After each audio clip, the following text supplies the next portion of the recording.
Okay, we're about to go live. Okay, thank you.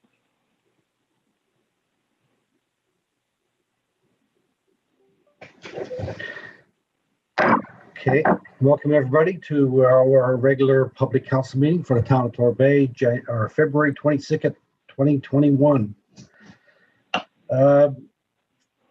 As per COVID guidelines, we moved back to doing our meetings completely digital with everybody on Zoom. You can still catch our meetings through our web, our civic portal, and on our YouTube channel. If you do have questions for the first Q&A or the second one, you can send your emails to apico@torbay.ca, and we'll do our best to try and answer your questions during the meeting. And if for some reason we can't, we'll get back to you later in the week. Let's see. New business. Let's start with Councillor Pollard.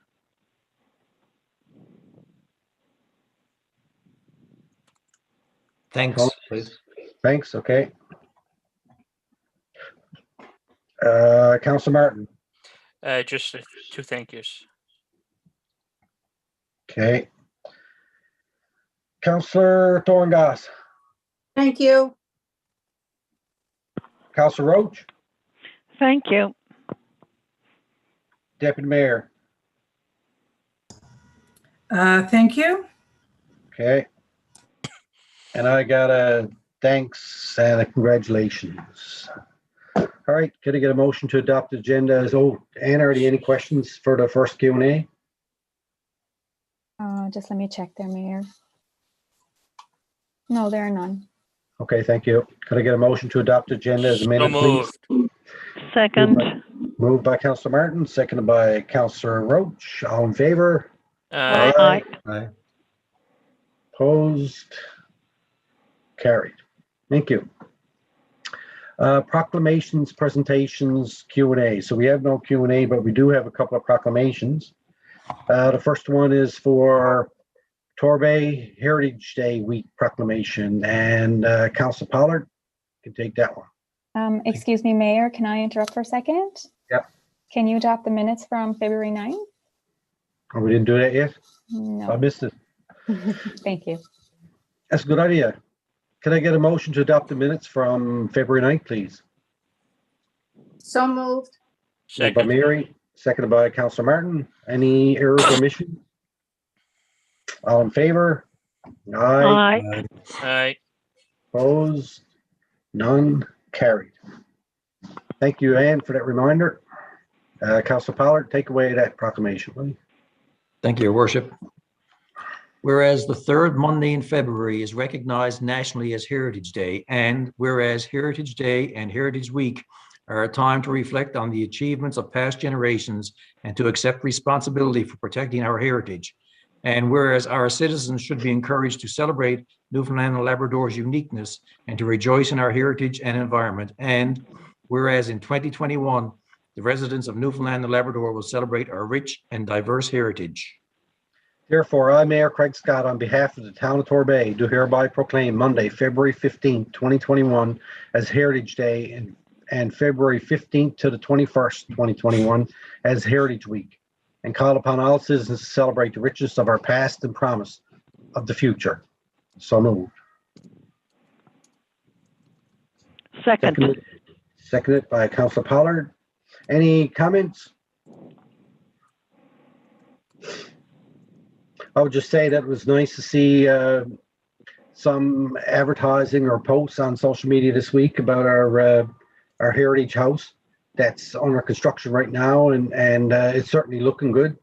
And it was nice to be able to share that update with the residents. So that's we got a lot of heritage here in the town, and it's nice to be able to preserve that and make it available for the residents forever, I guess.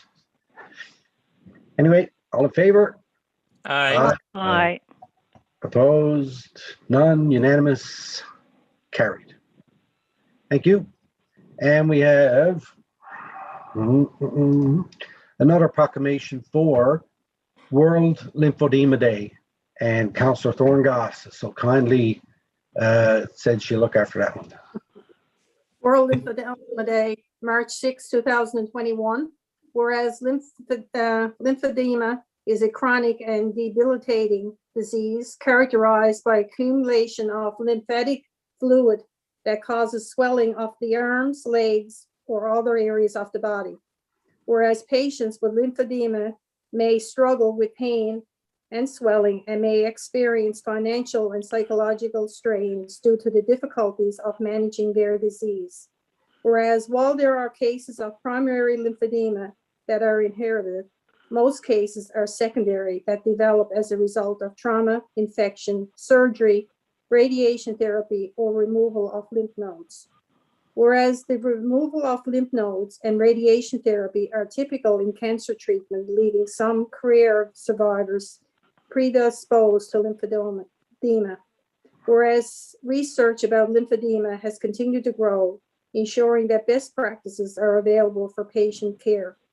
Whereas lymphedema affects many people of the province of Newfoundland and Labrador. Whereas the Lymphedema Association of Newfoundland and Labrador is a registered charity dedicated to ensuring all lymphedema patients have access to information, support, and treatment. Whereas March 6th of each year is internationally recognized as World Lymphedema Day to raise awareness about this disease and the treatment options available. Therefore, I, Mayor Craig Scott of the town of Torbay, do hereby proclaim March 6, 2021 to be observed as World Lymphedema Day in the town of Torbay. So moved. Second. Comments? No, I guess I'll just say that, every time we do these proclamations, we get more and more coming all the time. I think people recognize that when councils do this, that it raises awareness for whatever cause or whatever disease that we're talking about at the time. And, it's my pleasure to be able to do this. I'm sure it is that at council. So with that, all in favor? Aye. Opposed? None? Carried? Unanimous. Thank you. All righty. No presentations. We got no Q&A. Mayor's report. I got a quick little report here to give. I had a few meetings the week. So on February 13th, last Saturday, I had a meeting with our counterparts from St. John's, Mount Pearl, Paradise, CBS, Portrait Coast, St. Philip's, and also Craig Pollitt, CEO of Municipalities, Newfoundland, Labrador, joined us. We just had a check-in, touch base, I guess, to talk about the new level 5 alert for COVID and how it's going to affect our municipal operations. Just get an update from the city about the dump and a few things like that to make sure that we know what's on go. And one item that did come up, and I guess was the election. Not this election, but the municipal elections coming up in September. So this has become now, in particular after the experience with the provincial election that everybody's having right now, that we need to, as municipalities, figure out how we're going to do our elections in September. So we talked about this also at our UMC meeting on this past weekend with our largest municipalities from across the province. And MNL has already had a meeting with, or some preliminary discussions, I guess, with the department. Can't do much now until election's over and we get a new minister in place. But we need to figure out and be ready for when the election time comes. So there's only a couple of options available to a municipality for elections. They have to happen when they happen. I think it's the third Tuesday of September, I think. And the only options we have available to us is an in-person election, or with permission of the minister, we can do a mail-in ballot. So I just wanted to put that on people's radars that we need to be looking at. We don't need to decide yet what we're going to do, but we need to look at that election for September and realize that we're still going to be in COVID and we had to be prepared to do an election. So the only other option is not to have an election. And I think that for some, that option is really not acceptable to them. So I guess we'll see as we go forward what we're going to do. I also sent an email to the councils in our direct area here, Flat Rock, Ballyne, Pooch Cove, Luggy Bay, Mill Cove, Outer Cove, and I copied Carol on it as well, just to give them heads up, ask them to have some discussions with their council about the election for 2021 and see where we're going to go. So it's very early days, and we'll have to look at it. St. John's has the most experience in doing mail-in type elections. They've been doing it for 20 years. They just had a election in I guess Ward 2. They had about 20,000 voters there in that ward, so that's a lot bigger than our town. And I guess they proved that you can do these things, but like I said, we haven't made any decisions yet. It's a discussion that we're going to have as a council and see where we're going to go forward.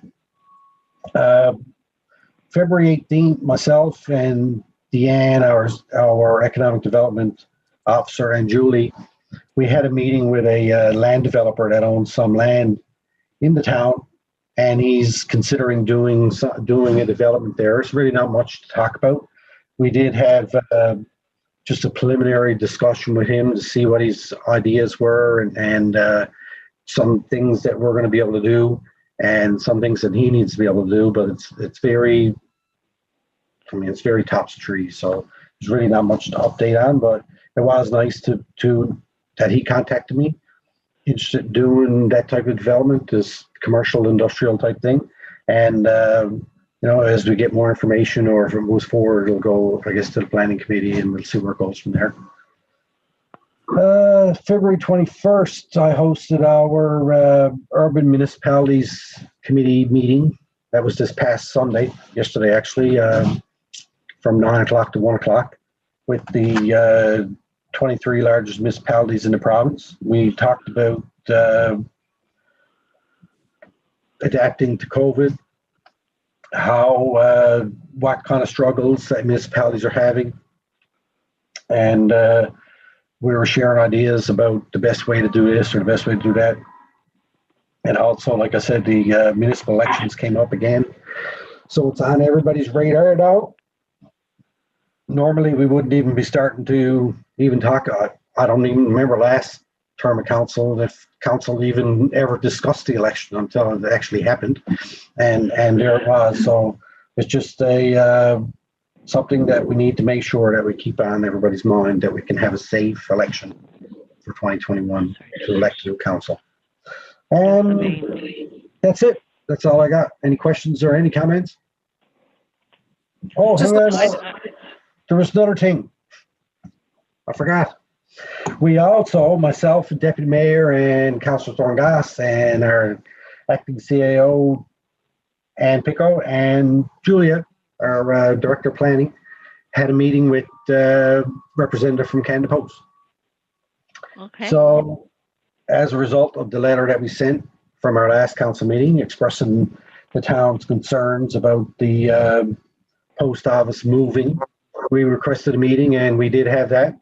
And it was quite good, actually. I think we met with him for probably an hour and a half, and he described everything that's going on with Canada Post and their necessity to have to move that location.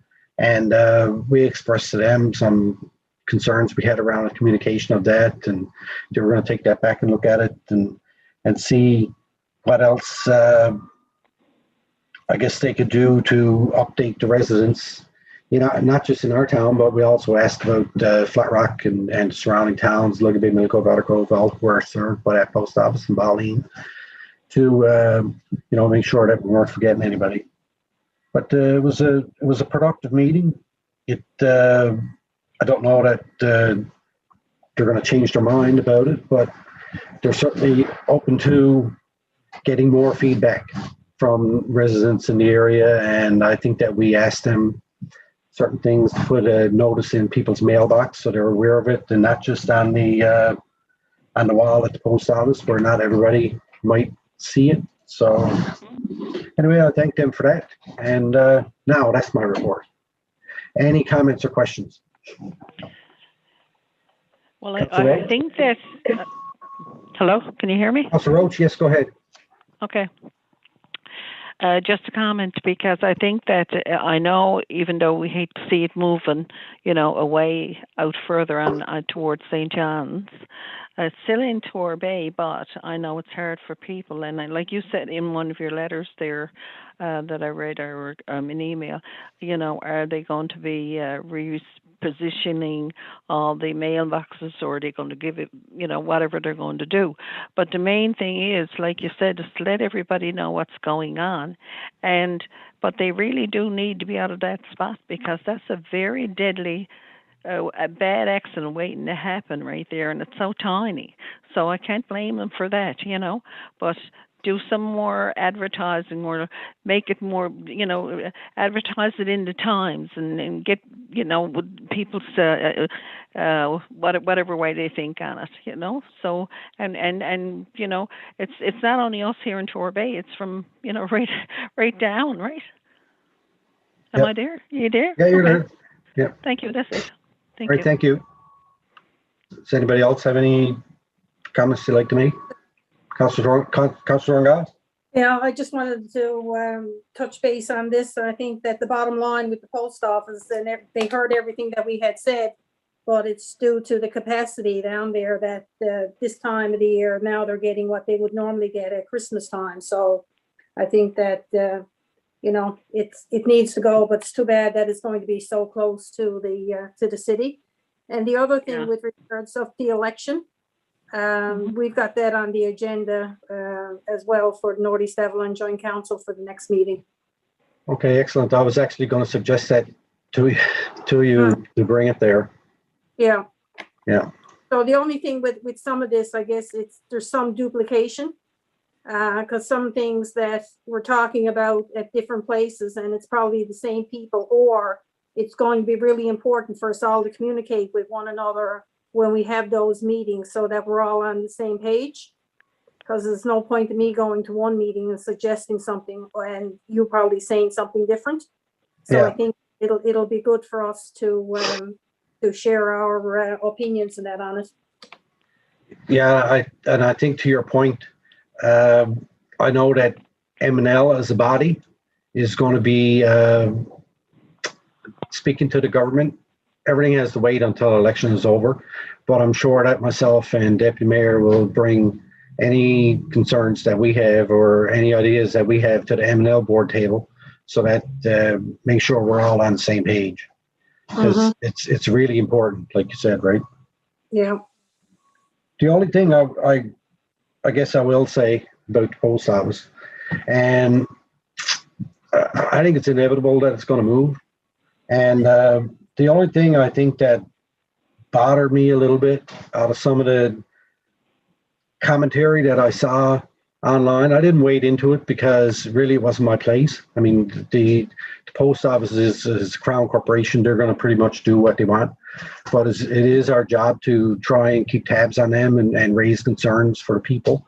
But I think one thing that kind of bugged me a little bit was when people say, well, if it's out that far, it might as well not even be in the town. And I'm thinking to myself, hang on, everybody in this town is the same. Whether you're living in Karen Drive, or you're living on Enemy Line or Lower Street or any part of the town, everybody is resident of Town Torbay. And no one particular area are more important than any other. So, and that had nothing to do with the post office.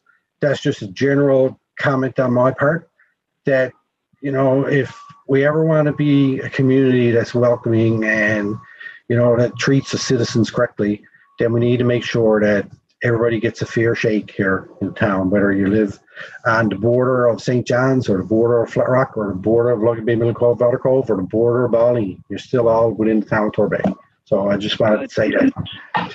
Good for you. All right. Yeah. Thank you, everybody. Agenda.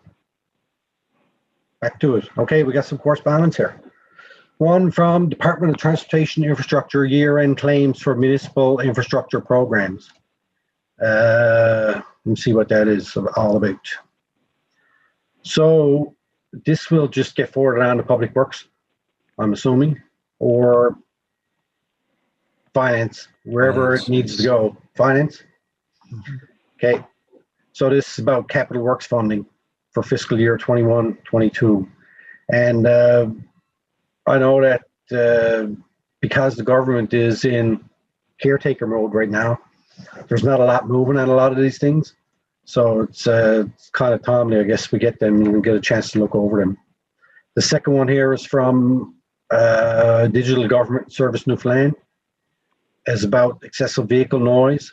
I guess this is a follow-up to the letter that I had sent them.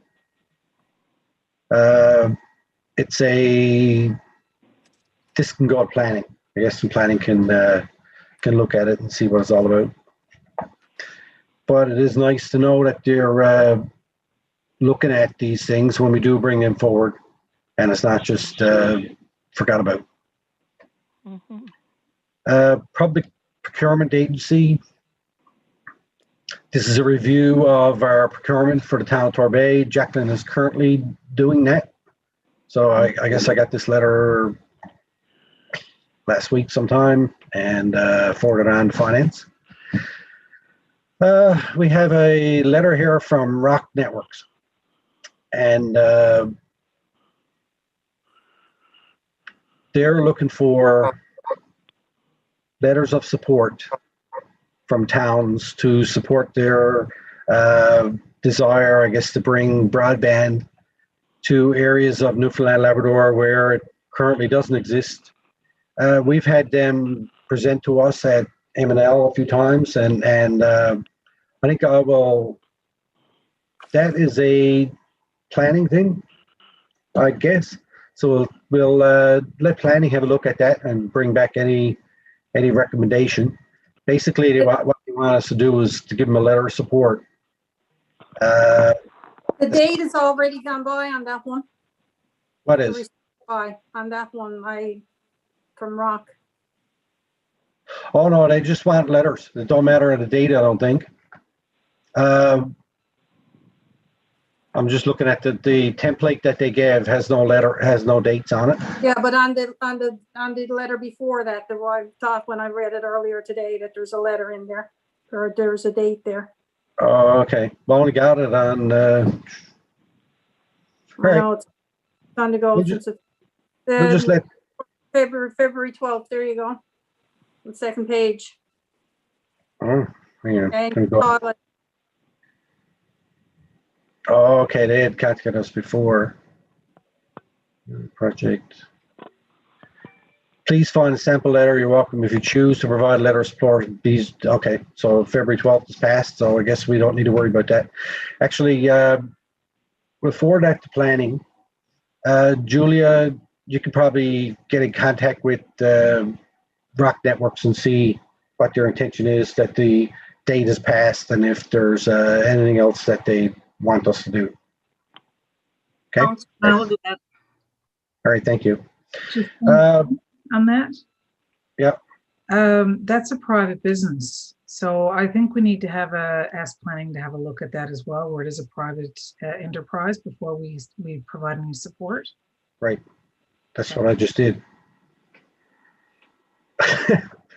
Sorry. I know.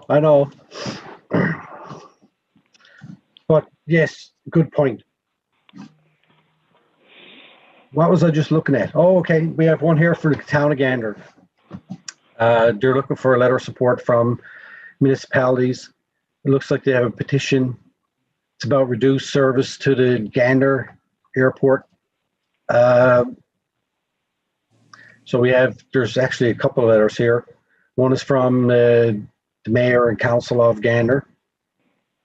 And what are they asking us to do? Sign a petition, social media presence, and write to Prime Minister requesting aviation aid so flights can resume. So they attach a sample letter. So I guess we can have a look at doing that. I don't imagine there's a rush on that. But what committee, I wonder, Anne, should we send that to? Planning? Take it out of. We can forward it to Planning Committee, Mayor. All right, okay. We'll do that. Oh my. Okay. All right, so that's the end of those correspondence. Committees of Council. Planning, Land Use and Development. Councilor Stormgass, you going to do that tonight? Councilor Yes. Martin's throat is bothering him. Mm-hmm. Okay. All right, we had our meeting on February 19th. Myself, Councillor Martin, and Director Swartz. First of all, I have a motion here for the committee for motion to accept permit listings for the period of February 5th to February 19th, 2021 as presented. So moved. Moved, seconded by Councilor Martin. All in favor? Aye. Aye. Opposed? None. Carried. That's the only motion that I have there. Okay. Then it's basically, I'm just going to touch on some of the things that came up in our agenda. Had a Excuse me. really good development inquiry for the Daniel Pye Drive. And the committee was generally supportive of the proposal, and they're going to come back with some more information. Climate change, with the new lockdown measures in place, the committee concurred with the town proceeding with public consultation on the draft climate change action plan prior to proceeding in-person workshops later in the year. And I think that it's really important to get people out into to get them out in person rather than doing it by Zoom. Municipal water allocations, we had a lengthy discussion on that. And Julia's going to go back and look at some pros and cons of doing it different ways and have a committee bring it to committee of the whole. And it may be received by now, but she was expecting a copy of the Great Pond Supply Study, Water Supply Study. So I don't know if, Julia, did you receive it yet? No, can you hear me? I received an update on Friday. They're just going through the final proofreading by their senior management. So they were hoping to get it to us then early this week now. They had hoped for Friday, but it's just being final reviewed. So we'll get it shortly. Okay, excellent. Thank you. Welcome. And that's good to hear that they're that far along on that one anyway. And maybe at our next committee of the whole, we can have a discussion there on the water allocations status.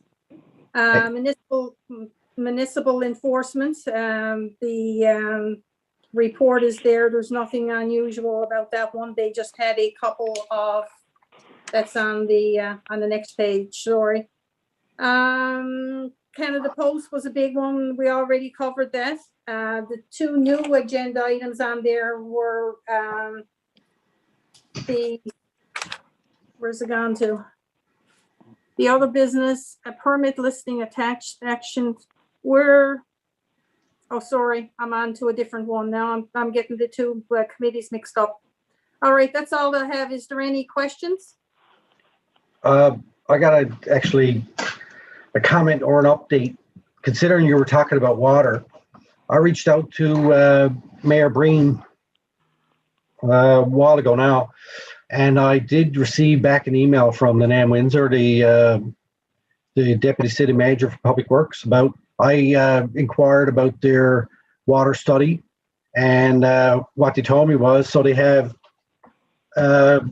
this is the progress report they gave me on the update of Thomas Pond and Big Triangle Pond as potential water sources for the city of St. John's. This is looking at the expansion of the regional water supply. So they have biometric study, topographical study, and LiDAR data collection has been completed. The pond and stream water level monitoring is ongoing with 4 sets of velocity readings having been collected as of last week. So this was in December. Preliminary work on the reliable yield assessments for both ponds has commenced. And they should have findings by mid-December 2020. Once consultant provides their estimates for the yield, it'll determine if it's reliable yield findings, proceeding with the remainder of the assessment. So that's kind of where they're to. So then if the reliable yield assessments weren't proceeding, then the next thing they will do is raw water characterization, I guess, just to figure out what kind of water is here. Water treatability study, recommend the treatment technologies, water transmission, cost estimate, and the final report. So their final report is due by February 2022 is when the final report is going to be due on that. So I'll forward that email to Julia so she can put it in her files and be aware of it. I completely forgot that I had reached out to him on that and find out where they were to on that, because I know it was something that was important to us as we go forward, where the regional water supply will be available to us. So I will forward that to Julia, and she can share it with the plug for your next meeting if you want. Well, he's sitting in on, Mayor Breen is sitting in now for Councillor O'Leary, Deputy Mayor, and it's interesting because at the last Northeast Avalon Joint Council, I asked him the same thing, so he was gone back to get something to send, and they, of course, they were all curious about it, the members of the Northeast Avalon Joint Council. So Right. it's an update at our next meeting as well. All right. Well, I'll forward this to you and to the committee so you can. I'll forward it to all the council actually, so that everybody can have a look at it. All right. You done with planning? That's it for me, yeah, for planning. All right. Thank you. Admin and finance, Councillor Pollard. Thank you, Your Worship. Just make sure I'm off mute here because I'm operating from two screens. We met on Tuesday past, myself and Deputy Mayor and Director Jacqueline, of course. Short report this time around. There are reports attached for anybody who wants to review them and actually ask any questions. Just the project summaries and payroll to date and invoices to date, things of that nature. So I'm just going to read out the routine payments over $5,000 that were made in the month of January, actually. So we just ratify those now. Receiver General, December 16th to the 30th, in the amount of $16,228.17. Another one for Receiver General for the general payroll in the amount of $38,040.94. January 1st to the 15th, payroll remittance to the Receiver General in the amount of $33,166.50. Trio benefits for the January group benefit remittance in the amount of $13,523.88. CIBC Mellon for the January pension remittance in the amount of $20,864.75. Newfoundland Power for December street light bill in the amount of $19,985.75. Group billing from Newfoundland Power for January in the amount of $18,290.77, and December garbage and recycling contract for T2 Ventures in the amount of $42,771.95, all totaling $202,872.71. So moved. Second. Second. Moved and seconded. Any questions? All in favor? Aye. Aye. Opposed? No one? Carried. There's only two other ones that were here. The track consulting for the economic roadmap to final bill in the amount of $9,200, and the NARL limited partnership, and that's the fuel for diesel at the depot, the amount of $7,116 for a total of $16,316. So moved. Second. Moved and seconded. Questions? All in favor? Aye. Opposed? Carried. Short and sweet, Your Worship. Like I said, the reports are there for folks to review and ask any questions if they so desire. And so ends my report. Okay. Anybody have any questions? I just got one question. Go ahead. What's the deadline for 2020 cutoff to pay any? Because I just saw the one there for track, and that's dated for 2020. I don't get your question, Mary. Sorry. What's the date? I'm assuming that would come out of 2020 budget. Yes, it should. Yes, the cutoff for that won't finished until the auditors are probably in at the time. So we'll actually be accrue back to last year and for journal entries close to year end. There will be 2020 budget, yes. Yes, okay, now I'm just wondering, because if it's the 1st of March or April or what, when do you normally, what's the cutoff date? Oh, I know what you mean with that's government though. fiscal year. Our budget cycle is January to January, isn't it?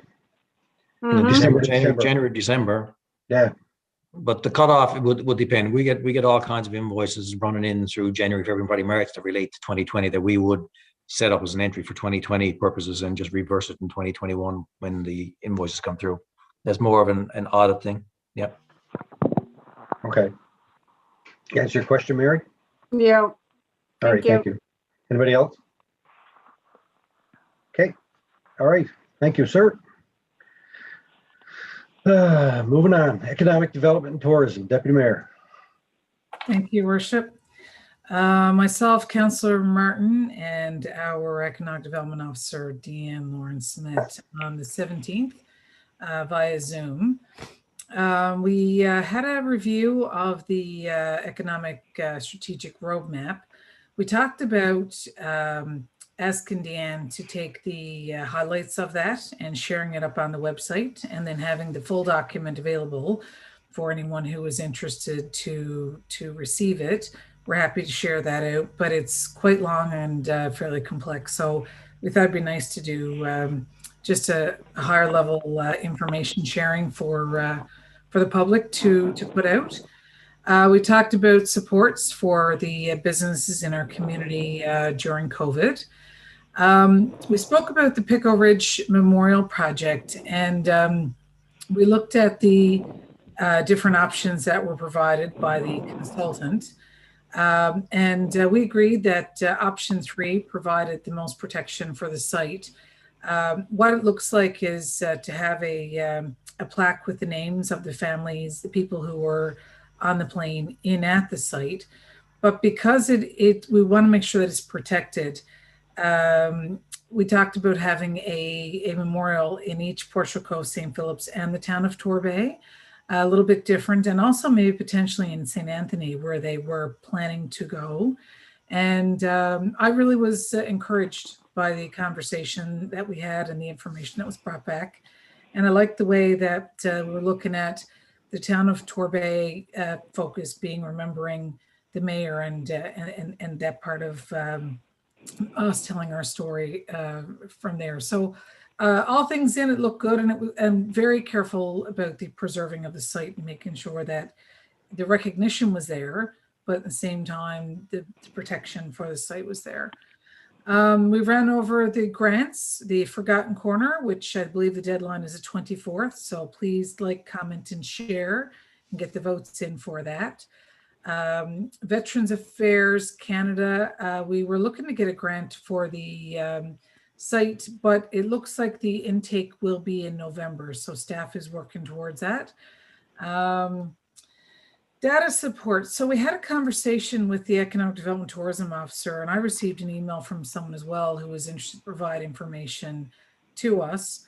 She's looking at different options and following up, and she'll come back to committee with a recommendation about making sure that we have good access to information for anybody who's interested to do any sort of development in the town, and we'll provide support there. She is participating in the H&L regional meetings. Know about that there. We recognized Heritage Week, and we knew that it was before this council meeting, but the Economic Development and Tourism Officer had worked with communications. Thank you, Julie, for your fabulous work to recognize Heritage Week and all the awesome heritage posts that you got out on social media and on through our feeds. The artwork from the student was particularly cool. I really enjoyed that, so thank you. Let me see what else here. The Torbay History House, we reviewed the information that we wanted to put together for the board of directors, operating agreements, and those sorts of things. So Mayor, we're ready for committee of the whole. When you were, we reviewed it at committee, and we'd like to present the information to council and have a committee of the whole discussion. And then once we've got council's feedback, we'd like to take that out to our heritage group who are interested, provide some feedback, and then we can roll that up to bring it back to council for a vote. So just an FYI, if you can fit us in on your committee the whole schedule, that'd be great. The other thing that we talked about here was funding allocations for the project. So we wanted to make sure that that stuff was all in place, and it's noted there that we have an agreement to have everything complete and submitted for the History House by June 30th, 2021. Beyond that, if you have any questions or anyone wants to, Councillor Martin, if you want to add anything, or if anyone has any questions, I'm happy to answer them. Another question? Yeah. Councillor Ross? Hmm? Go ahead. Pickle Ridge, is the steering committee, is that the ad that you put out in the Times, the people that were selected from that? Yes, it is. Yeah. So how many people did you have express an interest? I don't know how many we had in total, but we do have 2 members of the community who are involved. One is a part of the heritage group, and the other one was a resident who had actually been on the site. I was just wondering, is the family included in that, or what way are you communicating with the Manning family? Yep, the family are we did ask that question. The family are being communicated with the consultant.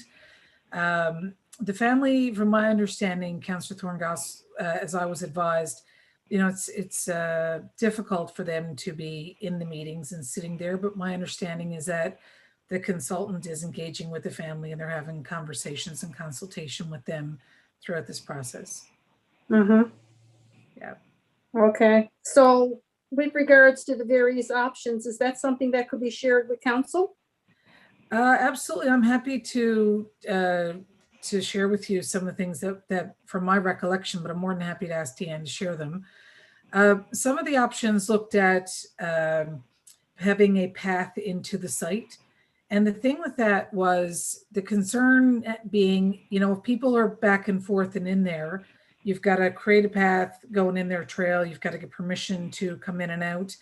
If people are in there, there have been issues in the past where people have taken things from the site. There were concerns that maybe somebody may try to take things from the site or change it, or any damage to any of it. And where it's such a, when you're in there, and I was in there last fall, when you're in there, there's such a respect that comes with that site when you're in there. We wanted to make sure that was preserved. Yeah. So the option 3 that was discussed talked about having a memorial in Portia Cove, St. Philip's. It talked about, you know, there's a crash that happened in their community. From the Torbay perspective, the memorial would talk about the people who were there and the mayor and our tie with the Manning family there.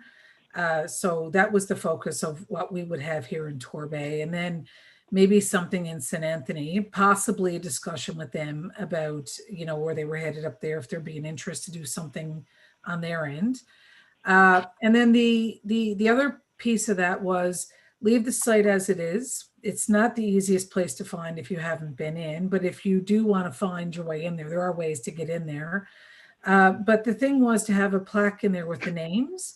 And part of the discussion that I had in our committee meeting, and I asked if the feedback could go back to the consultant, would be when you get in and you get up over that ridge, if you have someone with you who's familiar with this site, they can walk you through and say, hey, here's what's happening, or here's what I think what was happening.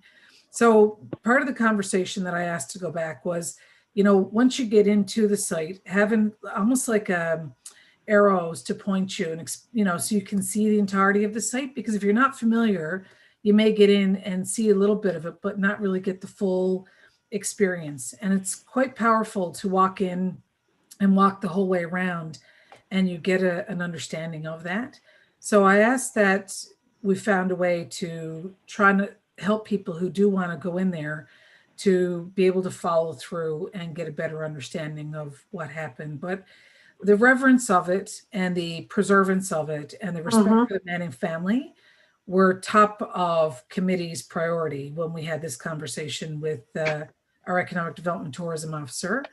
And my understanding from our meeting and discussion with her was just that was at the forefront and an utmost priority. So it is my understanding, and I was advised the family is being involved as they're comfortable and as they want, and to make sure that they're informed and have an opportunity to share their voice through the process. At the end of the day, they'll come out with a recommendation. Once the recommendation is done, then it'll come back to council and we'll have a conversation about how do we make something happen. But by all means, I'm more than happy to ask that information is shared out to council, and if Deanne can put together some of that and share it by all means. Okay, thank you. You're welcome. Anybody else have any questions? One thing I will say, and it's to the Forgotten Corner piece, I shared the guts out of that Facebook post ever since it's been out. And I'd just like to remind people to go on Landscape NL Facebook page, find that post, like it, share it, comment on it.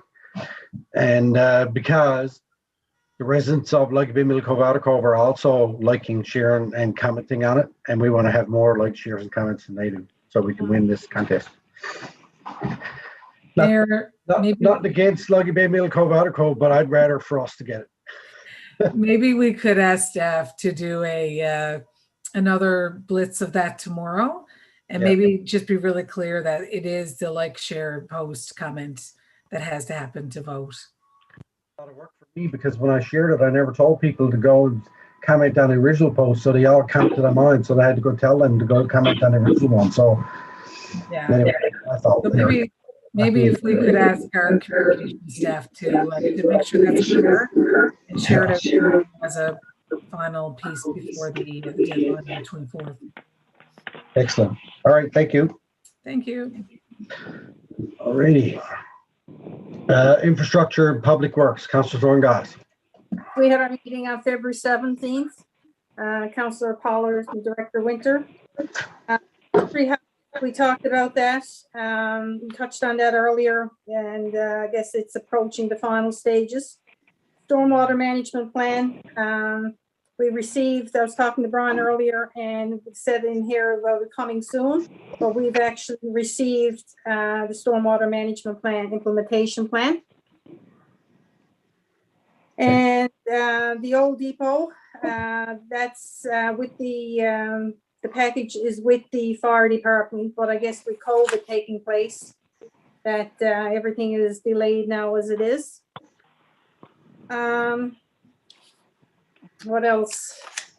The other two items, everything else is basically the same as the last meeting, except the proposed list of estimates for the road work.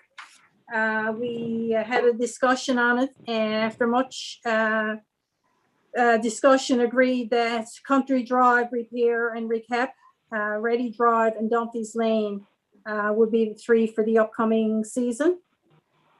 And I thought that we were going to have a motion in there for that, Brian. Yeah, sorry. We were. 1 second. Yeah, sorry. Yeah, I want to double check numbers with Director Kudla before we got the motion, because I think those three may be a little bit over what we've got remaining. So I just want to double check that before we put the motion, so we have that for next time for sure. Okay, all right, thanks.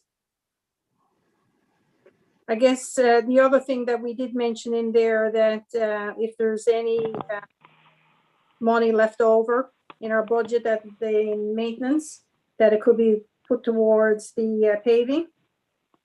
And the two big ones that we had were on the other items. And we had a request, I guess everybody has seen it going back and forth there, from the Northeast Avalon Food Bank about us looking after plowing the area over there. And director went back. We had some questions and we had to go back to get clarification. So that'll come back to our next meeting. This is not as clear cut, I guess, as what it appears to be, because we haven't taken consideration that we could go in to clear for the food bank, but they're there at different times. But then even on a weekend, who's responsible for going in there and clearing that for mass or for a funeral? Because they came back, the association came back and basically had said that it was all or nothing, was one of the comments that came back from the committee that looks after the parish hall. So anyway, we'll have more discussion on that at our next committee. And Karen Drive water issues. PEC is looking at the causes and solutions for that. And we're also revisiting and looking at the emergency preparedness plan. It goes back, I guess, to a couple of years ago when we talked about having a mock disaster. And it's something that we potentially could be looking at, I guess, down the road, but the names and everything have to be changed in that plan. And the walking trails, we received an email about motorized vehicles and that on our skidoos and what have you on the trails in there. And we looked at, I guess, what could be done. And at the time, we talked about having some signs posted to inform the public and having a communication sent out to the residents. So we have to look at and stipulate that if it's the what trails that it actually is that we're looking at. It wouldn't be all trails in Torbay. So other than that, anybody got any questions? Or Thank you, Mayor. Thank you. Just following up on the skidoo concerns on the trail. I did hear back from the resident today who went in and walked the trail himself. And he said that the rocks are simply too small that are barricading that. So I'd like to see if you guys could take that back to committee and have a look at the rocks that are in space there and see if there's any way to block that off in a way where a sled couldn't get in there. The area that specifically was identified here was from Skipper's Landing to Western Island Pond. So if you guys, I really do appreciate all the work you've done on this, and I appreciate you taking it to committee. And I think the communications piece and putting the signs in there is definitely important. But if we could just ask you to go back and have another look at the barricades at the end of the trail to try to keep sleds off, to see if we could do something there. And it's specifically from Skipper's Landing to Western Island Pond that I'm aware of where the concern is there. So if you don't mind revisiting that at committee, I would certainly appreciate that. And that's it for me. Thank you. we talked about that, about putting the barriers in there and having them there. But there's so many different ways that you can access the trails going down behind people's houses. And like Director Winter said, that, if people want to get in there, and especially if we have any amount of snow, even the boulders, because what you'll end up doing is just going right up over them if we have the amount of snow there. It's interesting because we looked at it on one hand and we've been asked to groom our trails. And there's no better way, I guess, than having the skidoo go over the trails to pack it down to make it easier for walking. But, no doubt, because as you walk that trail, it's evident that there's any number of trails coming down from behind people's houses to get down on the trail. So, but anyway, I don't mind bringing it back and looking at it. But we did talk about that and was felt that it wasn't a good option. All right, Okay, something, Mr. Mayor? go ahead. So I was in there today, actually. So we've started putting signs up, so no motorized vehicle signs. And I did look at rocks, and you're going to need massive boulders if you're going to stop skidoos, as Councillor Thorngoss said, because the way it is, it's on the side of our streets. So it's basically where we're plowing snow up and it's covered over the rock, so they can go in over the top of it. Plus, there's many different access points. So I think signage and communications is probably our best bet right now. What I would like to see, if you could, just to see what it would cost to get some rocks more put in there, what the options are. We've got a resident who's asking, is it pedestrian safety concern? And I have 2 small kids that I snowshoe with, and it's not always easy keeping them close where I can just step by. And I agree, having someone who is employed, who is there in a safe way to maintain and manicure the trails is one thing. Having someone who maybe a little faster in there with your kids and not being able to move as quickly on a ski or a snowshoe could be another discussion. So again, I'll ask very kindly that it goes back and has another look at it, committee. Thank you. I really appreciate it. Okay, I got a question. General question. Our projects that are currently in the works, do any of those had to be sent back to the department for approval, like any of those tenders or anything, before we send them out? Because what concerns me now is with the government in caretaker mode, they're really not doing anything in terms of approving anything. And now that our election, which was supposed to be over 9 days ago, and we'd probably have a new cabinet minister and everything in place now and stuff getting approved, we're probably looking at the end of March now before they start looking at anything. By the time the election's over, the votes are counted, the government is sworn in, and we got a new minister. So any of these things here got the potential to get hung up now because of that? I don't think so, because most of the projects there are already funding's all approved. So anything that has gone back to municipal affairs would just go to directors or managers. It wouldn't have but they're not though. Any minister. So, I know, but they're not approving it. We had a discussion about this weekend at our UMC meeting, and some towns that sent in stuff that was already approved, the department sending them back. They're not doing anything with them now. So there's a potential there that we might run into some roadblocks. I'm just giving you a heads up on it.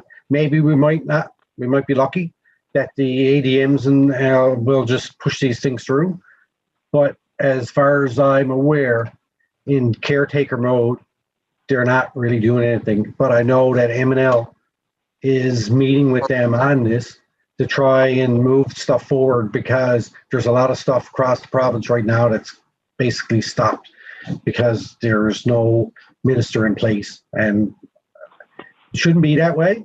Like, caretaker government should still, when things are already approved, it should just move through the bureaucratic process. But for some reason, it's not. I just wanted to just make you aware of that. And that it could be the potential for some delays for us as we go forward. Hopefully not, but it might be. Good point. Yeah, I'll keep an eye on that for sure. All right, thank you. Other than that, I don't have any other questions. Anybody have any other questions? No? Okay. No. Where would you? Recreation and Community Services, Councillor Martin. Thank you. Bear with me now, and I'll try to get down through this. Myself, Councillor Gallant, and Director Auchinleck Ryan met on February 17, 2021. We started at 5:25 and ended at 5:50. Excuse me. The items we discussed were sponsorship. Director advised committee that the Director of Corporate Services will be providing an update to the Finance Director on the donor wall. Excuse me. I also have a motion here. This was a carryover from previous discussions, and was in the February 2nd, 2021 recreation minutes. So, Director of motion is presented. I'll give a background on it first. The Director of Recreation and Community Services advised committee that as Director of Public Works and Infrastructure will be starting to move on to the renovations for the old depot site, which is going to be used for the fire department. Recreation will require space to store their gas operated equipment, lawnmowers, snow blowers, gas, leaf blower, whippersnipper, etc. Director had noted this is in previous budget meetings and noted that it is not permitted to be stored in the Torbay Common Community Centre as per fire code regulations. And the Torbay Common is in need of a shed. So committee discussed this and would like to review allocating money in the budget for time in Torbay for a shed to be installed at the Torbay Common during COVID-19. There are currently no large gatherings and do not anticipate seeing any large festivals or events in 2021. So essentially we want to move some money around to have the shed established so we can save resources from having to go over to the town hall and pick them up and drive them back and so on and so forth. It would make more sense to have a local storage on site. However, there's no motion, and committee discussed and put forward the following motion. And motion as presented, be it resolved that the budget allocating for the time in Torbay budget be allocated to the Torbay Common for the purchase of a shed. The shed will meet the needs of health and safety requirements to store items in a safe manner while allowing staff to carry out their day-to-day work in an effective and efficient manner. So moved. Second. Mover, seconder. Questions, comments? Councillor Torngas? When I read over this, I guess I'm looking at this and I'm thinking, how can you move ahead with a motion? And there's no cost in here whatsoever. Like, have you gone out and got an estimate on like even the size of a shed and what it would be costing? Because it sounds like you're asking for all of the money that's in there for a time in Torbay to go towards a shed. And I didn't go back in and look, but I'm thinking that must be $25,000, $30,000 at least. And to take all of it and put it all in there, and there's nothing about the size. So this is something it's just open to put in there whatever the $30,000 manages to get. So I'd like to see that motion either deferred until such time that there's more information that's in there, that's available. And not that I'm against it, I think that they need a shed, but I think by putting something in there that broad is leaving a lot of things open, and I can't, as the motion now reads, I can't support it. Deputy Mayor? Thank you, Your Worship. Councillor Thorngass, you took the words out of my mouth. I can't support this motion as it reads either right now. I don't have in front of me the size of the shed, the plan, where it's going to go, how much it's going to cost. Any of those details that I would need to be able to support a motion are not included and have not been provided here. I do believe that the last discussion we had about a shed over there was much higher than the value of money actually that is allocated for time in Torbay. Then I also have a concern about, taking that money from the time in Torbay line item to turn that into a shed. Council deliberated. We had many discussions about our budget for 2021. And I do recall having discussions about the shed and the need for the shed. I don't argue that we need one. That's definitely a necessity. But I feel that this is an item right now that needs to go back to committee. I feel that the Recreation Department needs to provide information to Public Works about what its needs are. Public Works then needs to come up with the spec on it and get that put together. And once that's all put together and brought back, have the discussion what the size is going to be, where it's going to be located, how is that going to impact with the potential community garden that we've been talking about, putting behind the common. There's a whole bunch of things here that I don't have information enough about yet to make a decision. The last thing with COVID happening, it's very possible that we won't have a physical in-person time in Torbay, but that doesn't mean that, especially if we're in lockdown for any length of time, that the town may not want to do something where we're actually hosting virtual events for families who are in lockdown, who are having a hard time, maybe supporting some of our local musicians. I don't know. But I feel that there are things that we can talk about that even if we can't do a physical time in Torbay, that maybe we could do a virtual time in Torbay. So I'm not in a place at this point where I can support this motion, but I'm certainly open to having further discussions about what can happen with the time in Torbay and what can happen with this shed when I have more information. Thank you. Anyone else? Tony, Councillor Pollard? Thank you, Your Worship.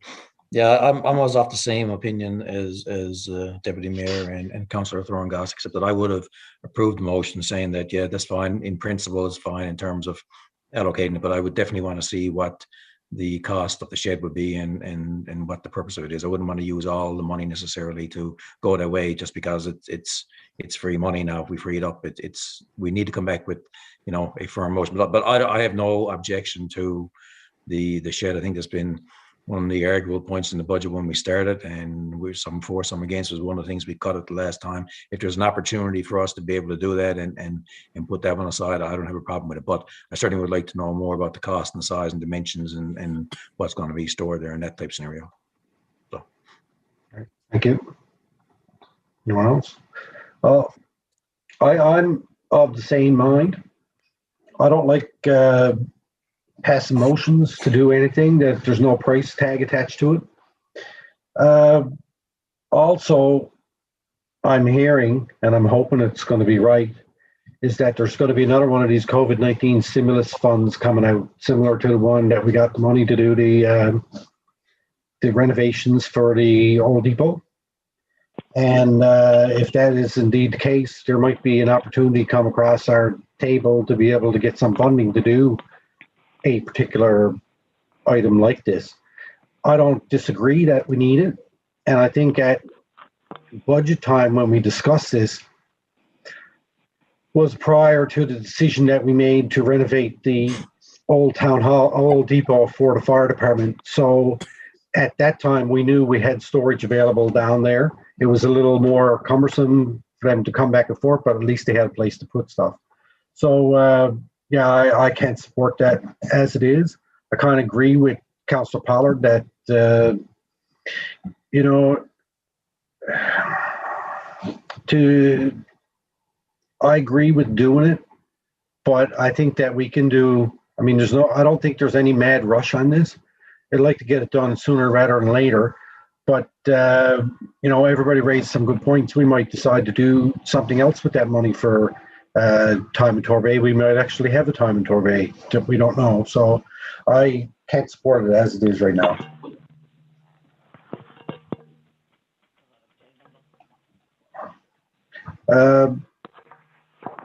Councillor Pollard? Still here. Second. Councillor Pollard, were you going to make an amendment or something?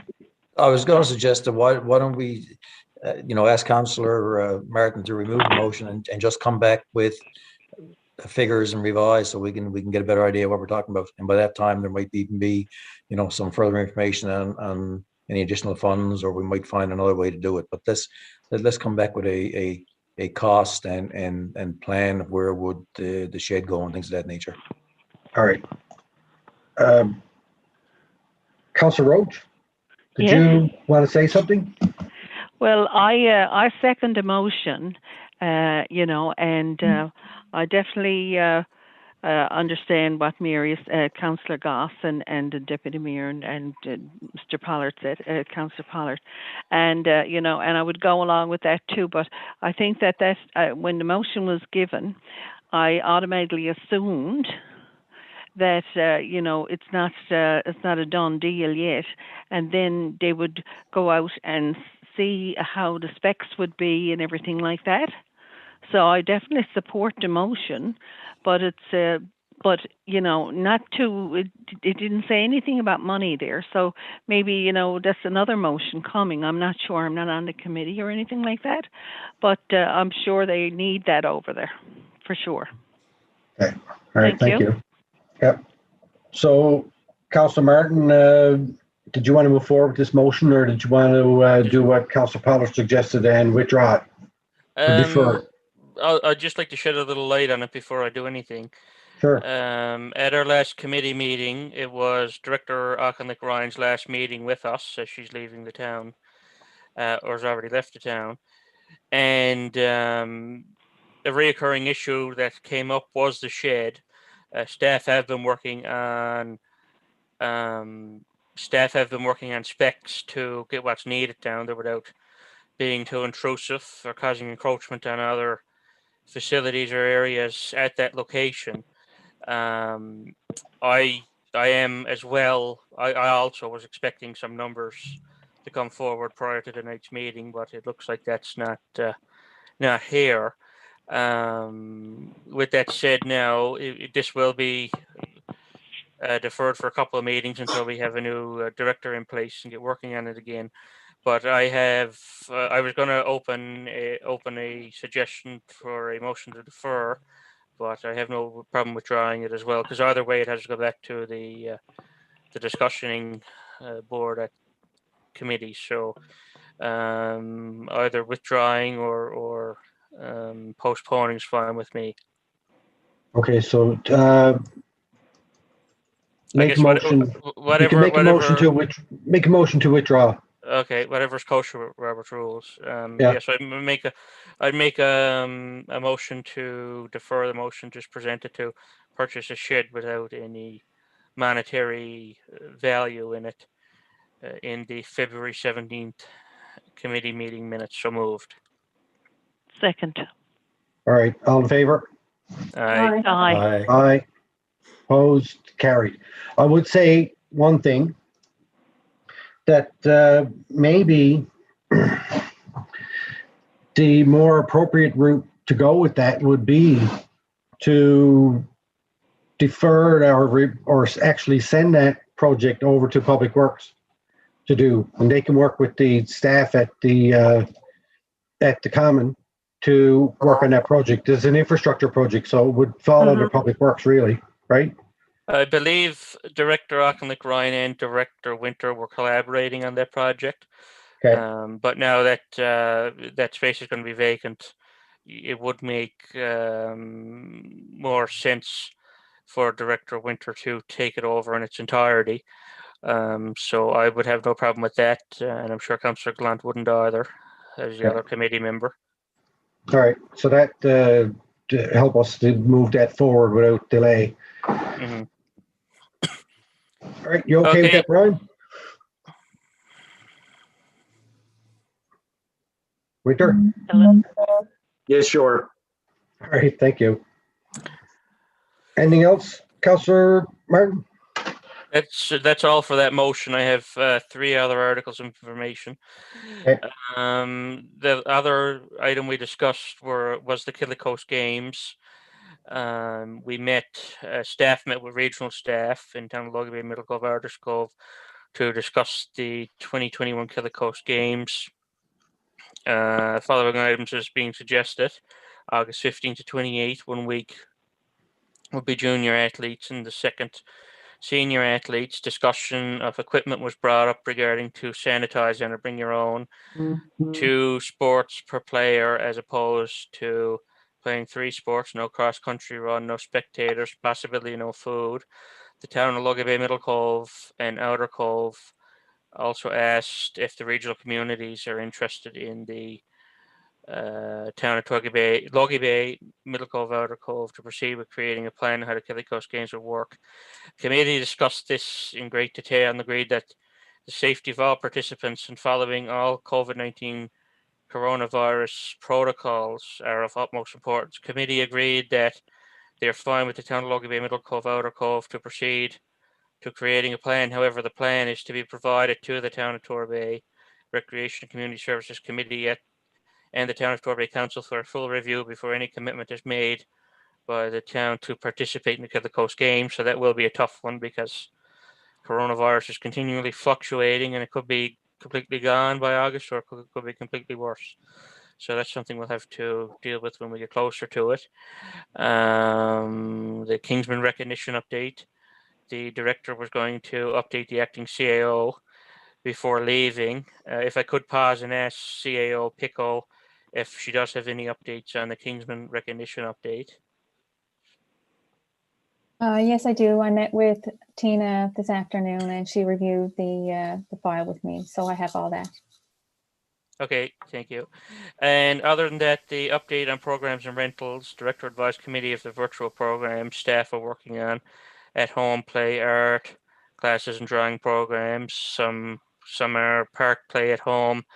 art lessons, drawing lessons live, Paddy's Day entertainment. And other than that, Councillor Gallant asked that all registration is advertised so it can be easily accessed on the town website. And Director will discuss with Communications Director and CAO to reiterate the proper way to access the website. And so ends my report, Your Worship, for Recreation Community Services. Thank you. Anybody have any other comments or questions on any of that stuff? No, just a good report. Thank you. All right, thank you. Yeah, I don't have anything to add. Thank you very much. Liaison committees, Atlantic Mayors Congress. We have hopefully we're going to have a meeting of our board of directors this week or next week. I sent a communication to them a couple of weeks ago now, and I'm a little bit hesitant, I guess would be the word, for us to move forward with the May meeting that we agreed that the town of Torbay was going to host. As it looks right now, there's so many things up in the air with regard to COVID and Atlantic bubbles and everything that when we have our meeting, I already suggested that it's probably not a good idea that we move forward with an in-person meeting at the time. And once we have that board of directors meeting, I'll update council on where we go from there. But my recommendation when I go back is that I don't think that the town of Torbay is going to be able to move forward, but we'll see what they say when we go. Intergovernmental Affairs, I guess that would be the update I gave earlier on the Canada Post. So as that falls, I think it would fall in there. It's federal, provincial, municipal. So Jack Byrne, Deputy Mayor. Thank you, Worship. As for the lockdown that we are in right now, the Jack Byrne is closed. So we're just, like everyone else, trying to understand what is happening, what is that going to look like, and where to from there. We will have to reconvene to get a meeting planned via Zoom with staff now. And we'll provide an update to council when we've had a chance to coordinate. I do know that there were some meetings this week and there was some marine information that was shared, but I need to get briefed on that and we need to get a meeting coordinated. So right now, as it stands, the arena is closed, and if anyone has any questions, I'm happy to answer them. But there's not much more of an update to provide on that at this point. All right, thank you. Okay. Northeast Avalon Joint Council. I've included a copy of the January meeting. And if anybody's got any questions or what have you wanted, and these are still in draft format. So because they were at the last meeting, those here would have been accepted. So, and the other part that I've got in here is part of the Northeast Avalon Joint Council that it was monthly, now it's every 2 weeks again, that they meet with Eastern Health to give an update on COVID. So that'll take place again, I think on the 10th. We had one last Wednesday. And all the members of Northeast Avalon Joint Council are asked to attend. We have Superintendent Dan Austin and Staff Sergeant Bob Tiller from the RCMP attend. They're going to be regular delegates and give an update on what's happening in various communities that they look after. That's it. And on the screen there now is a copy of the agenda that we had last week at our meeting. Yeah, I noticed that our Deputy Mayor. Thank you, Worship. Thank you, Councillor Thorngoss. A couple questions. The delegation is from the RCMP, the Northeast Joint Council. Is that just the municipalities that are under the RNC? Why are we having RCMP updates? Because they have for the communities that are come under the RCMP, which ones would they be for Northeast Joint Council? I don't know. We're going because it's with the Holy Road Detachment. So whatever communities would fall under the Holy Road Detachment. Probably Witness Bay, Chapel's Cove. Bell Island. There's Right. Southern Shore, though. They'd be Southern Shore Joint Council. I'm just wondering from the Northeast Avalon Joint Council, which communities would be our CMP. That's what I'm not sure about. And I'm wondering Holyrood. if we're having the RCMP. And out as far, I guess, as not Clarenville, but out around Bay Roberts and those areas. Yeah, okay, Councillor Roach. That's not Northeast Avalon Joint Council, though. Deputy Mayor, continue. Thank you. Also, I'm wondering if we're having the RCMP provide updates there, that we should extend an invitation for the RNC to provide an update, because they would be the primary police force.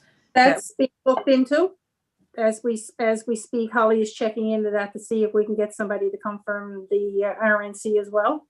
That would be fabulous, because I know when I attend the other joint councils for the Avalon region, the RCMP do provide great updates for the communities that they represent, and the information they share is very valuable for the for the region. So I think if we could get the RNC involved there as well, I think that'd be great. The other thing I'm curious about, you have there on your agenda fireworks, and I'm wondering if you could expand on the discussion that was held at the Northeast Joint Council table about fireworks, how that discussion went and what the feedback was on that during the discussion. Well, we're waiting, I guess, the mayor of Danny Breen basically said that there is a group that had been put together, a committee to look at the fireworks, and we're, I guess, all curious. I think the towns, everybody has got the same concerns with regards to the issues that they're having. So they're waiting to see what transpires from that committee that they have looking at the fireworks for the city. So it's a city fireworks committee that Mayor Breen That's is. what we're waiting to hear from, basically, because nobody else around the table has actually done anything with regards. I mean, we've talked about it, but we haven't actually put anything in place yet. Okay. I was just curious to see what the conversation was around the fireworks, to see if there was anything that you could share with us about that. That's all. Mm-hmm. I would imagine it was the same conversation we had on Sunday at UMC. That was on our agenda as well, fireworks regulations. And we talked about it for probably half an hour. And it's something that we figure that the province would have to enact something, because we have regulations in our town within our noise and nuisance bylaw that lays out when people can have fireworks. It's I think it's New Year's Day, Canada Day, and there's one other, it might be Victoria Day weekend, and then it says and other holidays that the town may deem acceptable. So a lot of municipalities have similar bylaws in place, but it's almost near impossible to enforce it. By the time you get a call and you get somebody out, sure, the fireworks are over and all hands are gone. So I think that's kind of the discussion that you were having, Mary, at Northeast Avalon Joint Council, very similar to what we had at our UMC meeting this past weekend. Mm-hmm. So it's still on our radar, and I guess once the government gets back in, we get a government in there, a minister, then we can have some discussion. I know that it was this year in particular, New Year's week, seemed like there was fireworks going off every night. So, and it wasn't just our town, it was all over the place. So I think that's kind of where that's going.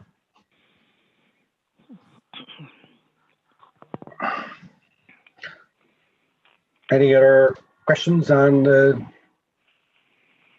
Northeast Avalon Joint Council? Mary, I will say that I have noticed that there's a lot more emails coming lately, agendas from Northeast Avalon Joint Council. Maybe I might jump in the next meeting and have a listen, because there seems like an awful lot of stuff going on, and I might get in there and have a look. Julia? Yeah, just a quick word on the matter of the fireworks. So there was a meeting held between a number of the planning directors on the Avalon, and We've exchanged the different regulations. So when I have the chance, I was hoping to assemble the information almost like in table format and say, you know, municipality A does it this way, municipality B does it this way. But as the mayor, as you were stating, they're all regulated through the noise bylaw, but a little bit different in different municipalities. So I'll bring that back once I've had the chance to assemble that information. That's good. Thank you. Okay. Perfect, thank you. All right, that's, oh, number 2, there we go. RNC, I don't have anything to update. I hopefully will get another meeting coming up soon. Julia was at the last one. Thank you very much, Julia, for attending on my behalf. Torbay Volunteer Fire Department, Councillor Martin. Thank you, Mayor. The fire department had their semi-monthly meeting last Monday night, and there are other ones coming up this Monday night coming. I attended the meeting last week, and there were 4 calls, 2 medical, 1 alarm, and 1 structural electrical fire. The department is adapting to the new coronavirus lockdown, as well as practicing extreme caution when responding to calls. So I reiterated to them, you know, that any support they need from us, you know, as always, reach out. So so they're doing okay, and hopefully this will all be over sooner rather than later. But that ends my report. Thank you. Thank you. And UMC, hopefully I'll get the minutes from our last meeting and I'll be able to add them into the package. I briefly touched on it earlier on my mayor's report, but I guess we talked about COVID-19. We got an MNL update from staff at MNL about the ongoings, I guess, or the daily operations of MNL. As I stated earlier, we talked about fireworks policy. We talked about the municipal election 2021. Awareness to the public, make people aware that there's an election coming up. Encourage candidates to run. Safe elections and voting options for municipalities. Those were the 4 things that we talked about with regard to the election. I know that MNL, through their advocacy work with Equal Voice and Make Your Mark campaign, this Make Your Mark campaign is ours. So they'll be rolling that out soon to try and encourage people to run for council. And they're probably going to be looking at different types of information that can be sent out to the general public.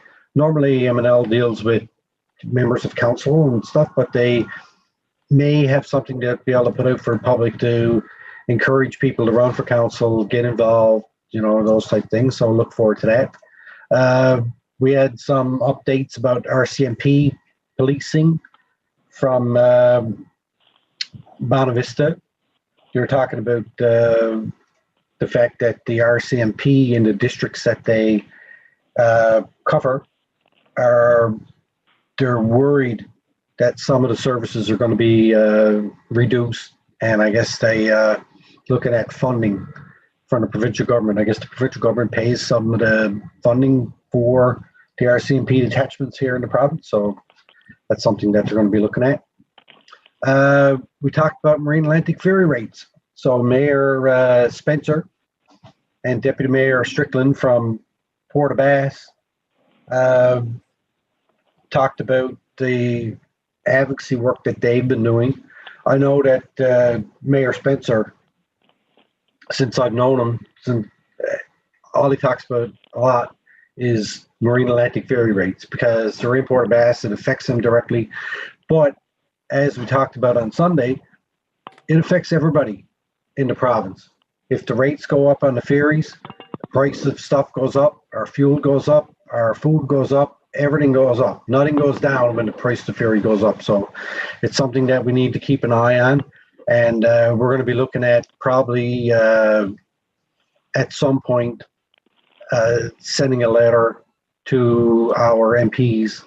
And when that comes forward, I'll bring it forward, and then we'll talk about it at that time, what is important. And I think that sometimes we forget You know, Port aux Basques is pretty far from here, but what happens there in particular with the ferry rates affects us directly. So it's something that we need to keep on our agenda. We talked about mental health supports for members of council. It was something I brought forward, looking for M&L to, if there is program support or type of, I guess, a service offering that could be offered through M&L for members of council to be able to get some supports for mental health issues related to our doing our jobs as councillors. Other than that, that was it. So any questions on any of that stuff? Got a question? Go ahead, Mary. I'm just wondering, and I don't remember seeing anything in the past, I've probably seen it, but the minutes from UMC, you do the minutes. And how about, like, I'm after hearing it a couple of times referring to when the mayors get together. I can't recall seeing any minutes from when you guys all get together from mayors meetings. Is there minutes from those? The mayors meetings that we used to have with the Killicoast mayors, that group, there used to be minutes from those, but we haven't met. We haven't met in a long time, certainly since COVID come in. These other meetings that I have with the larger municipalities in the region, those are more informal discussions just between us. There's no staff. There's no staff there to take minutes or anything like that. So basically, I just give a verbal update of what we talk about. That's it. Well, this is getting back to what I talked about earlier. Like, if there was minutes, even if somebody had any minutes, because I guess Mayor Breen and a couple of times the other night made mention of when you guys got together, this is what you talked about, and one thing and another. That's a little, a bit, I can guess it can be a little bit confusing sometimes when there's discussions, especially when you say the mayors have met and maybe some decisions, because on our Eastern Health conference call the other day, at the end of it, when we were just talking about COVID, thinking that it was Mayor McDonald, just because somebody else was on there and gave the update from that town. But she made reference then as well about how the mayors were looking at doing something for the upcoming election with regards to COVID still being around. So, you know, it kind of, I think that if those meetings are taking place, Mayor, I think there should be some form of minutes or agenda or what have you, because it's all the strong people getting together, the leaders, and coming up with possibly some decisions or talking about it. And then it's not communicated down to the rest of us who are representing the towns. Well, to that point, when we get together for those meetings, that's just touch and base. We don't make any decisions. We don't have any ability or any authority to make decisions. Basically, we're just sharing ideas, and then we take those ideas that we get and we go back. I come back to our council with it, or we go to wherever. And it's more of just, I guess, touch and base and keeping our communication lines open and just building relationships amongst the communities here on the Northeast Avalon. And typically, I think if there's anything that in relation to decisions that need to get made or whatever, normally the staffs of St. John's and Torbay or the CAOs, they communicate, and our planners and everybody communicates that way. I can always give updates, as I do when we do have a get together to have a chat. Like sometimes we get together for lunch, and just to keep our relationship strong and everything that's up. It's not a decision-making body, that's for sure. You know, so. Yeah, but there's still a lot of that could take place. What happened to the Killicoast mayors, the group that used to get together? I guess the last time we got together was, well, it was during the pandemic. It might have been back in April or May. We did a Zoom call and we had everybody on it. I sent them a email last week about the election stuff and suggested that maybe we should get together soon for a chat, just to keep it open. I mean, everybody's kind of zoomed out, so it's hard to get a commitment sometimes to get people together, and everybody's busy, and so. But I'll make note of that, and I'll follow up with them and see. Just because there's going to be a lot of things coming up over the next while, I guess, that Killicoast Games and all these things that are going to be talked about, to see where we're going to go. And certainly for those meetings that we have there, if there's any items that need to be brought back to council, we'll make sure we bring them back. Yeah, it only makes sense. All right, thanks. No problem. And to your point about the UMC minutes, now that we just had our other meeting, then I'll get those forwarded. I think that we post them on the MNL website. That was one of the things that I asked to have done when I got on that board of directors, for us to be posting our minutes of our board of directors minutes and our committee minutes. So I'll follow up with them to see if they're going to be there, but the other ones might be up there. Yeah, but it'd be good to have it as part of our package when you get the update. Yep. Because I'm not going to go into theirs looking for the UMC, but if they're attached to our package council meeting, so at least I'll read them. Yeah, that's right. And because they were just passed at yesterday's meeting, I didn't have them for this council package, so I'll have them for the next one. Yeah, that's why we're always. Could I speak, Mr. Mayor? Yeah, Councillor Rhodes. Okay. Yes, I agree wholeheartedly with what Councillor Mary Thorngass is saying. And when you're meeting like that, it is really important for us to know, and we need to have it for, maybe to ask you more questions, or you can explain things better to us, but we need to know that, and it's important because you're representing our whole town, and, we want to support you as well. Thank you. That's right. No problem. Thank you. All righty. New business. Councillor Pollard.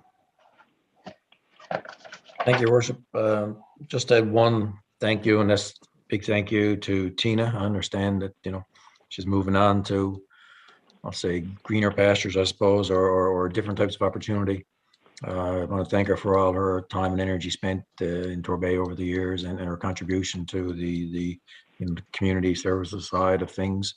I think sometimes it's often missed or not missed so much as when someone leaves who's got 20 odd years of experience with the town, they take a lot of knowledge with them, not only of their own areas, but certainly of the town itself and how it operates and past history. So not only is there a gap in the individual department, there's also a gap in the town as a whole because of the loss of just being in the group for such a period of time and knowing things that us as, I'll say, transitory councils from one time to the next don't always necessarily get to understand. Now, of course, some of you folks have been there forever too. So, but the thing is that, it's very important for that we recognize, long-term staff and the importance of keeping those people around. But, kudos when the opportunity presents itself to, broaden your horizons and improve your lot in life, I guess, overall. I can just say to her, wish her all the best, and thanks for her time and energies here. Thank you, Your Worship. Okay, thank you. Councillor Thorngass.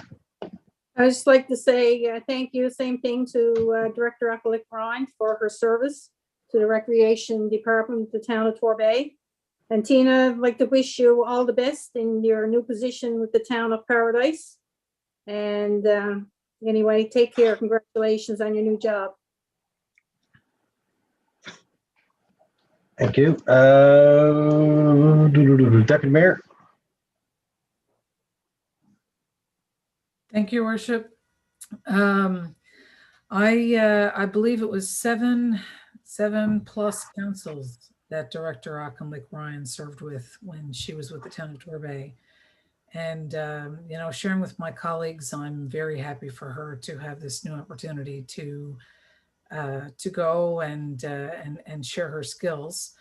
But there's a gaping hole that's going to be left in our staff and in our community with her moving off to another town. I got to say, some of the best time I spent on council were the 2 years that myself and Councillor Roach worked with Tina. Tina is the committee chair people, and we got a lot of good work done, but we also really enjoyed that. And even before, we did, didn't we? Yeah. We did indeed. And even before I came to council as a member of a time in Torbay and as a member of the soccer executive, Tina has always been fabulous to work with, and I just want to wish her the best and say a huge thank you and wish her well. The other thing I'd like to do, if I could, just 1 minute here. Sorry, guys. The other thing I wanted to mention is this past week or so, my children have been involved in online learning, and the teachers at Holy Trinity Elementary and also at Juniper Ridge, as I'm sure many of the teachers across the island have been working with students virtually. And it's been amazing. They've done a great job of helping the kids get set up, making sure that they're there on time, they're doing their thing, communicating with parents. It's been brilliant. So just a big thank you. I know it's very different times, and we're all trying to find our feet and do the best, safest things that we can. But the teachers really have stepped up and they've done great work. And to all those essential workers, thank you. But to them in particular this week, I just want to extend a debt of thank yous because they've worked really hard and it's come together really well. So that's it. Thanks. All right, thank you. Councillor Martin. Thank you. I as well wanted to express thanks to Director Auchinleck Ryan and great gratitude. It was a pleasure working with her on the Community Services Recreation Committee. It was definitely a huge loss to the town, but I'm sure she's moved on to bigger and better things. So I wish her all the best, and it's to certainly be missed. And I also want to thank all the frontline workers that are out with this new wave of coronavirus. I know it's been overwhelming for a lot of people, from us as council to provincial, federal government, but especially those out on the front lines every day. I want to express a heartfelt thanks to them, and hopefully this will be over sooner rather than later. That's all for me. Thank you. All right, thank you. Councillor Roach. Yes, I think everything's been said, but thank you for everybody. And, you know, everybody is trying to make the best of all of this COVID and do what they say, you know, make sure that we're safe and don't go out if you haven't got to, and make sure you wash your hands. But anyway, and you know, kudos to what everybody else said before me, Tina and Trina, I mean, and you know, I worked with Tina a long time, and my God, she was so little, a young girl then, but and she's still a young girl, but you know, I'm glad she's bettering herself and that she keeps on going. All right, thank you. Bye. Are you finished? I'd share the same sentiment. I've known Tina for a long time. Yes, yeah. But we might see her again. She'll be back and forth. I'm sure we'll see her somewhere. All right. Thank you. You're welcome. I would say that Tina worked at the original Torbay recreation program back in the early 80s when my parents just dropped me off in the morning at 8 o'clock long before it ever started. And I don't know if they'd ever come back to pick me up. But she was there with Barry Cadner and Barry's brother Lum and Agent Power. There was a lot of people involved in that back in those days, long before she ever worked for the town, and she was involved in recreation. And, you know, she's been with the town for a long time. She's done great work here. The town of Paradise is lucky that they're going to be getting her, and wish her all the best. And good luck as she moves forward. And with that, I would just say, you know, she's going to be missed around here for sure. She's been here for a long time. And I won't say anything else about it. Tina, good luck. And if you ever need anything from me, reach out, no problem. Also, I would say congratulations to the first Torbay Scouts group, as today is Happy Founders Day for Scouts. Wonderful. Yes.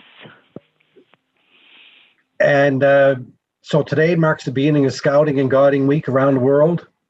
And I'm sure that they'll be doing good things. And I want to thank the people, the scouting guides, the people that volunteer for be able to do those stuff for the kids. So it's great for them to be able to do that. And with that, that is it for that. I have a question that came in for the Q&A from Madeline Florent, and she says, to council, I believe that a centrally located post office is an essential part of the town, and I'm a little disappointed that our town is not advocating more strongly for Canada Post to keep their central location in our town.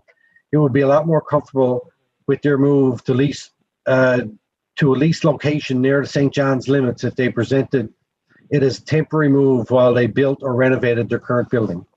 Be it as it may, I have real concerns with the proposed new location in terms of safety and traffic flow. The post office will substantially increase the amount of traffic coming in and out of 4-lane highway. It is already difficult to get in and out when you visit the Green Depot, for example. I can only imagine what it would be like during the peak periods, and I anticipate lineups of cars trying to get in and out. In addition, has the town looked at appropriateness of location in terms of traffic flow? There is no lanes for safety movement of traffic on the parking grounds in the zoning of the property appropriate for post office, and has the town looked whether the parking can support this extra traffic? Thank you, Madeline, for your question. These are all questions that we asked Canada Post when we met with them. As they could not stay in the current location, it's too small. They have they can't meet the health and safety guidelines that are currently in place for the post office. They do not build buildings anymore. We asked about that. They are moving away from that into leasing situations. They looked at the town. There was no other location within the core of the town that was suitable for them to move into. Just didn't have the space. So we raised concerns with them about the new location. We asked about traffic studies, and we asked about the configuration of the parking lot. And, you know, there's going to be an application that will come into our planning department. We will look at all of those issues around that with regards to the zoning and the appropriate for a post office and all that stuff. So it's not that the town didn't advocate. We advocated the best that we could. There is certain things that are out of our control. We cannot tell the Canada Post where they cannot operate their business. It's really unfortunate that they are intending to move out of the center or the core of the town. I think when we talked about when the library moved out of the town hall, we did everything that we could to keep them into a central location. So it was a part of the town. But right now, with regards to this proposed location or move of the post office, we did what we could. There wasn't much else that we could do in terms of that, but as it goes forward, our staff will, and we will keep track of the safety concerns that people are raising around that location, and it'll all be part of their permitting process when they come through. So thank you for your question. I hope that answered your question. And well, I answered the best I could. So, Good job. With that, our next public council, oh, hang on, my phone just went off again. Let's see if there's more questions. Okay, there's no more questions, Anne? There's no more questions or comments, Mayor. All right, thank you. Our next public council meeting will take place Monday, March 8th, 2021, on the same Zoom channel and the same Zoom time. And we look forward to everybody's zooming in to watch us. I know it's getting old now with all this Zoom talk, but with that, I would entertain a motion to adjourn, please. So moved. Second. Moved, seconded, all in favor? Aye. Opposed? Aye. Thank you, everybody. Thank you. And thank you, Sarah, too. See y'all. Night, folks. Later. Night. Good night.